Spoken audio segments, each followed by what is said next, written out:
After school one day, a group of kids were playing on the playground. Two boys rough played, which resulted in the mothers getting into a verbal confrontation. Both began to blurt out expletives. I stood nearby talking to two other moms when our conversation was interrupted by the shouting nearby. A mom with me began to walk over to defuse the fighting.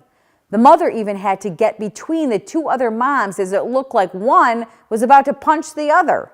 What was transpiring was wrong on so many levels. Just the fact that kids were watching the entire thing was enough to shame us all. When we witness wrongdoing or even evil, we're called to speak up. Our faith teaches us that silence in the face of evil in itself is evil.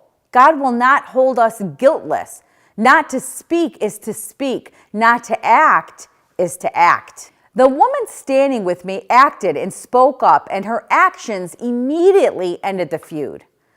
But I hesitated. I really didn't want to get in the middle of it. But standing idly by was just as wrong as engaging in the fight.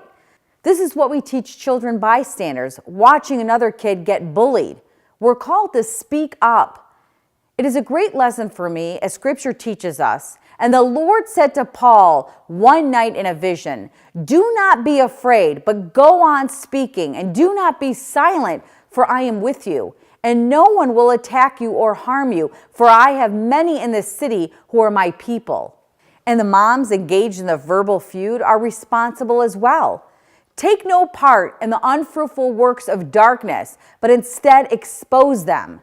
Sometimes we're afraid of public confrontations and showing our true Christian selves, but we must.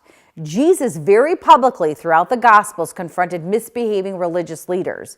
When the heart of the gospel message was at stake, Paul was unafraid to confront Peter publicly. You can read it in Galatians. In the New Testament, the inspired canon of Scripture consists of public letters that contain at times rebuking sin.